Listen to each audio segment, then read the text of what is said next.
बीते दिनों पटना के कोतवाली थाना क्षेत्र के मीनाक्षी होटल में सिपाही शोभा की हत्या कर दी जाती है और इस पूरे मामले की गुत्थी पटना पुलिस ने सुलझा दी है।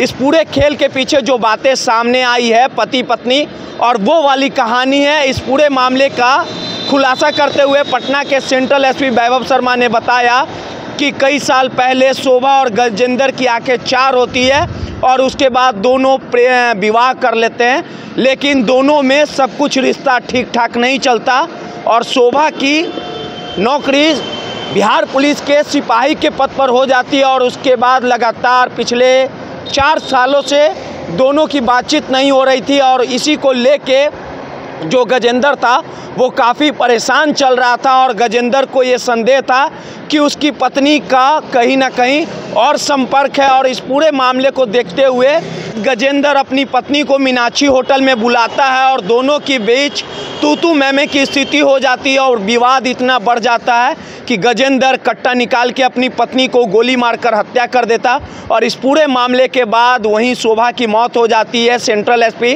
वैभव शर्मा ने बताया कि गजेंद्र को पकड़ने के लिए लगातार पुलिस दबिश बनाई हुई थी, लेकिन गजेंद्र जहानाबाद के काको थाने में आत्मसमर्पण कर देता है और उसके बाद पूरे तरीके से पूछताछ में तमाम बातें सामने आती है और इस पूरे वारदात के पीछे पति और पत्नी और वो वाली कहानी सामने आई है।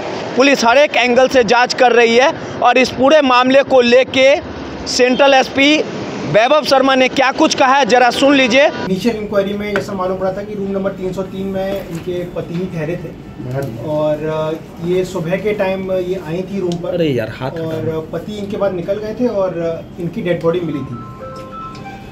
कल के टाइम में काको जहानाबाद में गजेंद्र ने सरेंडर किया है, जो अभी आपके सामने आए थे। इनिशियल इन्वेस्टिगेशन में ये मालूम पड़ा है कि 2021 में भर्ती से पूर्व लगभग 2 साल पहले 2019 में कोचिंग वगैरह के लिए जो सिपाही थी मृत सिपाही वो पटना आई थी और 4 साल से लमसम दोनों अलग रह रहे थे, तो बीच में दोनों के काफ़ी मनभेद वगैरह डेवलप हुए थे।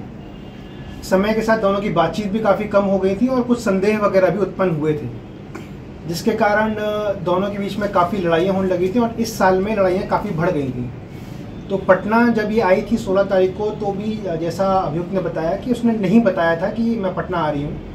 तो पटना आने के बाद उसको मालूम पड़ा कि वो पटना आई है। मिलने 17 तारीख को यहाँ आया था।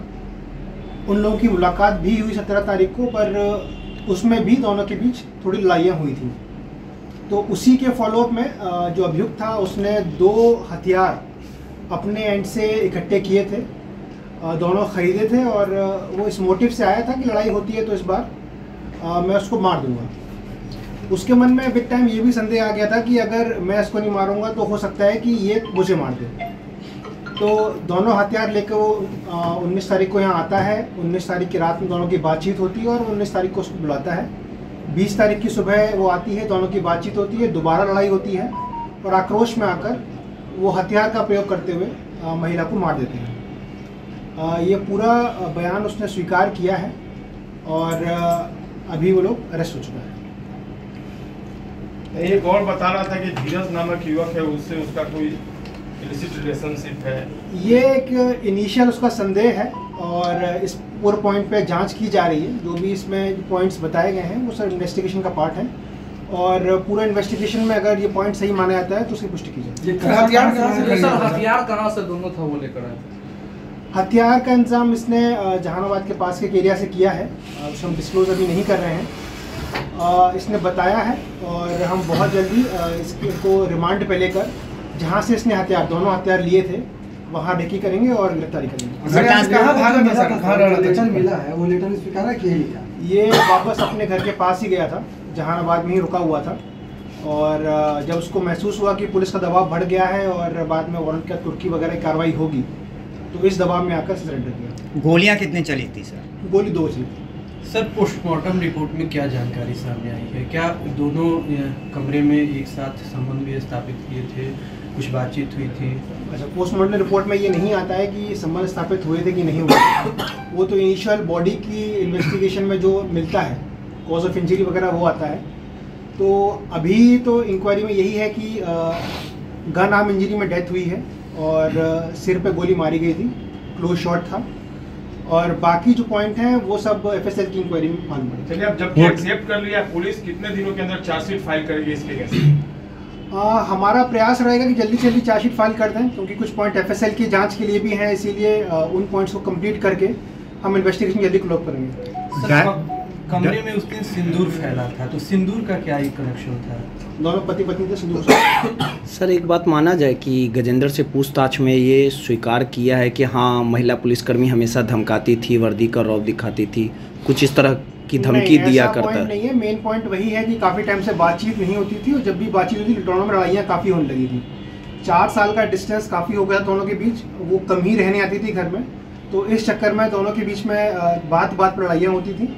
तो यही कारण था कि दोनों के बीच में जो डिफरेंसेस बने और आक्रोश का कारण बना। अफेयर का मामला था, इसी कारण ऐसा किया गजेंद्र ने। संदेह का पॉइंट आया है, अब वो अफेयर था या नहीं था, किससे था, किस लेवल पे था, वो सब इन्वेस्टिगेशन का पार्ट है, और जो पॉइंट्स बताएंगे इन्वेस्टिगेशन के बाद उसकी पुष्टि की। वो सर जो पत्र मिला था, जो 3 कागज मिले वो लिखा हुआ, वो क्या यही लिखा है कि कोई और लिखा था? इसने तो अपने बयान में यही बोला है कि ये लिखा है, पर इसमें कितनी सच्चाई है एफएसएल की जांच कर मालूम पड़ेगी। तो पति अफेयर का शक था उसे, तब ना ऐसा कदम वो उठा लिया। संदेह था, हाँ। महिला पुलिसकर्मी गजेंद्र को मारने की धमकी आए दिन देती रहती थी, नहीं ऐसा कोई पॉइंट नहीं है कि आए दिन देती थी। हाँ, उसको ऐसा भय था कि अगर वो नहीं मारेगा तो हो सकता है कि उसे मार दे। ठीक है, थैंक यू। होटल वाला बताया था कि वो ये गजेंद्र जो है अपने आके बुक किया था। हाँ। आप बता रहे हैं कि वो पहले आया उसके बाद? नहीं, हमने यही बताया कि 19 तारीख को गजेंद्र ने ही रात में आकर होटल बुक किया 303, और अगले दिन महिला वहाँ पे आई। ठीक। 17 तारीख को कहाँ मिले थे सर? ये पॉइंट इन्वेस्टिगेशन। सर, एक चीज़ और है, गजेंद्र ने होटल बुक कराया तो पूछताछ में गजेंद्र ने बताया कि आखिर क्या कहने पे उसकी पत्नी वहाँ आ गई, क्योंकि दोनों में बातचीत नहीं थे, संबंध अच्छे नहीं थे। क्या कह के बुलाया था सुबह को वो कि मिलना चाहता? कम थी, लड़ाइयाँ थी, पर ऐसा नहीं था कि बातचीत खत्म थी। ठीक है, उसने मिलने के लिए बुलाया था और शोभा तैयार थी कि ठीक है मौके मिलते हैं। तो सुना आपने किस प्रकार से इस वारदात के पीछे क्या कुछ कहानी थी, ये तमाम बातें सामने आई है, और पुलिस ये भी पता लगाने में लगी कि आखिर गजेंद्र को हथियार किसने दिया था, गजेंद्र ने हथियार कहां से खरीदा था। इस तमाम मामले की जांच पुलिस अपने एंगल से करने में जुट गई है। रोहित, दर्श न्यूज़, पटना।